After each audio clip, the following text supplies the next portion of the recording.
dan menyesatkan manusia. Danau Tiberias menjadi tanda kemunculan Dajjal. Lalu muncul kaum Ya'juj dan Ma'juj yang juga diizinkan Allah Subhanahu wa Ta'ala keluar dari pengasingannya. Makhluk Allah yang jumlahnya sangat besar itu akan melumat apa saja yang ada di muka bumi. Danau Tiberias juga akan menjadi saksi akan kemunculan makhluk buas ini.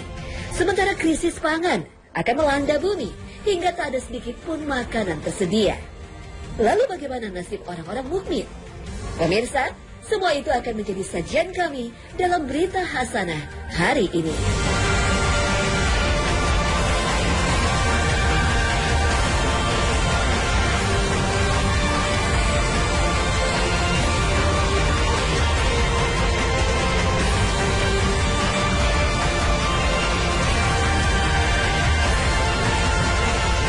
Assalamualaikum warahmatullahi wabarakatuh.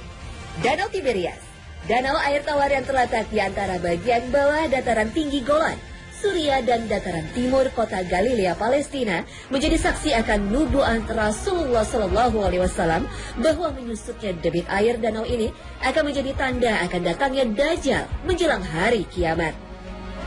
Garis pantai Danau Tiberias membentang sepanjang 53 km dengan luas 166 km persegi. Bagian terdalam dari danau ini mencapai kedalaman 46 meter. Danau ini secara geografis memang terletak di wilayah Palestina dan Suriah, tetapi secara politis saat ini dikuasai oleh penjajah Zionis Israel. Danau yang terletak pada posisi 213 di bawah permukaan laut ini terhitung sebagai danau air tawar terendah di dunia.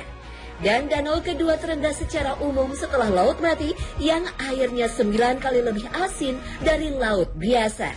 Danau ini menjadi sumber air bersih bagi penduduk Israel untuk pertanian, sanitasi, dan air minum. Orang-orang Yahudi membangun permukiman mereka di tepi Danau Tiberias, juga resort dan penginapan bagi petinggi militer Israel, mengingat posisinya yang berdekatan dengan perbatasan Palestina dan Suriah sebagai antisipasi penyusupan pihak-pihak yang tidak mereka kehendaki. Wilayah ini pun menjadi kawasan wisata elit bagi militer dan pemerintah Israel. Bagi kaum Nasrani, kawasan ini juga menjadi tempat penting dan bersejarah. Di kawasan inilah Nabi Isa alaihi salam banyak menampakkan mukjizat Allah Subhanahu wa Ta'ala. Sementara bagi umat Islam tempat ini sangat istimewa karena di tempat inilah yang dikatakan Rasulullah SAW sebagai danau yang jika airnya mengering sebagai tanda kemunculan Dajjal. Saat ini permukaan air Danau Tiberias telah mengalami penyusutan. Ini tentu menjadi musibah bagi kita semua karena masa kemunculan Dajjal semakin dekat. Saat kedatangan Dajjal, dia akan membawa fitnah yang besar bagi umat Islam di mana saja mereka berada. Sebagian besar manusia terkena fitnah ini. Sang Dajjal saat kemunculannya mengaku sebagai Tuhan, mengaku sebagai memiliki surga dan neraka.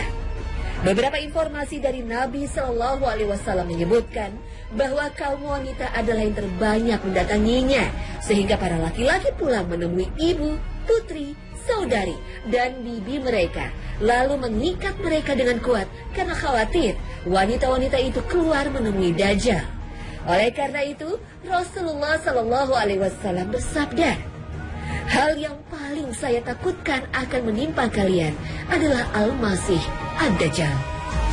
Informasi nubuat dan prediksi Rasulullah SAW bahwa menyusutnya air Danau Tiberias menjadi tanda dekatnya masa kemunculan Dajjal berasal dari Nabi SAW yang mendapatkan laporan dari seorang Nasrani Syam dan kawan-kawannya yang sempat bertemu Dajjal di sebuah pulau asing. Sumber ini diceritakan oleh Fatimah bin Qais radhiyallahu anha. Dia berkata, "Saya mendengar juru panggil Rasulullah SAW menyeru, 'Salat jamaah, salat jamaah.' Sebuah panggilan yang biasanya hanya diserukan pada waktu salat atau apabila ada sesuatu yang sangat penting." Fatimah binti Qais kemudian melanjutkan kisahnya. "Maka saya pun pergi ke masjid dan salat bersama Rasulullah SAW, dan saya berada pada syaf pertama para wanita. Ketika Rasulullah SAW selesai sholat, beliau duduk di atas mimbar. Beliau tertawa, kemudian berkata, Hendaklah masing-masing tetap di tempat. Tahukah Anda semua mengapa saya kumpulkan? Para sahabat menjawab, Allah dan Rasul-Nya lebih tahu. Beliau Shallallahu Alaihi Wasallam bersabda, bukan karena suatu kabar gembira, bukan pula karena suatu ancaman, tetapi karena Tamim Ad-Dari yang tadinya seorang pemeluk Nasrani telah datang menyatakan keislamannya dan menceritakan kepadaku kejadian yang sesuai dengan yang pernah aku sampaikan kepada kalian semua tentang Al-Masih Ad-Dajjal. Dia menceritakan kepadaku bahwa Tamim Ad-Dari berlayar dengan 30 orang dari kawasan Lakhm dan Juzam. Lalu ombak besar membuat mereka terombang-ambing di lautan sebulan lamanya, hingga akhirnya mereka terdampar di sebuah pulau di arah timur matahari. Mereka pun turun dan duduk beristirahat dekat kapal mereka, lalu memasuki pulau tersebut. Mereka kemudian bertemu dengan makhluk melata yang dipenuhi bulu. Saking banyak bulunya, mereka sampai tidak tahu mana bagian depan dan bagian belakangnya. Kemudian mereka berkata, makhluk apakah engkau ini? Makhluk itu berkata, aku adalah Jassasah. Jassasah dalam bahasa Arab artinya pengintai. Mereka bertanya, apa itu Jassasah? Makhluk itu menjawab, pergilah kalian menemui laki-laki yang ada di gedung besar sana. Dia sangat ingin mendengar berita dari kalian. Tamim berkata, ketika makhluk itu menyebut nama seorang laki-laki, kami takut bahwa makhluk itu adalah setan. Maka kami pun bergegas pergi sampai kami menemukan bangunan besar itu, lalu masuk ke dalamnya. Di sana ada seorang manusia yang paling besar dan paling kuat yang pernah kami lihat. Kedua tangannya terbelenggu ke lehernya di antara kedua lutut dan sikunya. Kami berkata, celakalah engkau, makhluk apakah engkau ini? Dia menjawab, kalian mampu menemukanku? Beritahu saya siapa kalian ini. Tamim Ad-Dari dan rombongan menjawab, kami adalah orang-orang Arab. Kami naik kapal laut. Tiba-tiba ombak pasang dan kami pun terombang-ambing selama 1 bulan sampai akhirnya terdampar di pulau Anda ini. Laki-laki besar itu berkata, beritahukan kepada saya tentang kebun kurma Baisan. Kami berkata, tentang apanya yang ingin engkau ketahui? Dia berkata, tentang pohon-pohon kurmanya. Apakah masih berbuah? Kami berkata, ya. Makhluk itu berkata lagi, ketahuilah, kurma-kurma itu hampir tidak lagi berbuah. Makhluk itu kembali bertanya, beritakan kepadaku tentang Danau Tiberias. Kami pun berkata, tentang apanya yang ingin engkau ketahui? Dia berkata, apakah di sana ada airnya? Kami menjawab, danau itu banyak airnya. Dia berkata, ketahuilah, airnya tak lama lagi akan habis. Makhluk itu bertanya lagi, beritahu saya tentang sumber air Zagan. Kami berkata, tentang apanya yang ingin kau ketahui? Dia berkata, apakah masih banyak airnya? Apakah penduduk sekitarnya memanfaatkan airnya untuk bercocok tanam? Kami menjawab, ya, airnya banyak. Penduduk sekitar memanfaatkannya untuk bercocok tanam.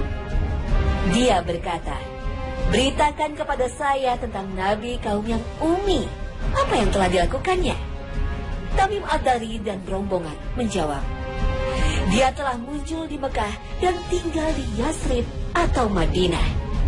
Makhluk itu berkata, apakah orang-orang Arab memerangi mereka? Kami menjawab, ya. Makhluk itu berkata lagi, apa yang dilakukannya kepada mereka? Maka kami pun memberitahunya bahwa telah tampak para pengikutnya dari kalangan orang-orang Arab, mereka mematuhinya. Dia berkata lagi, itu sudah terjadi? Kami menjawab, ya. Dia berkata, jika demikian maka yang terbaik bagi kalian ialah mematuhinya. Aku beritahukan kepada kalian siapa sesungguhnya aku ini.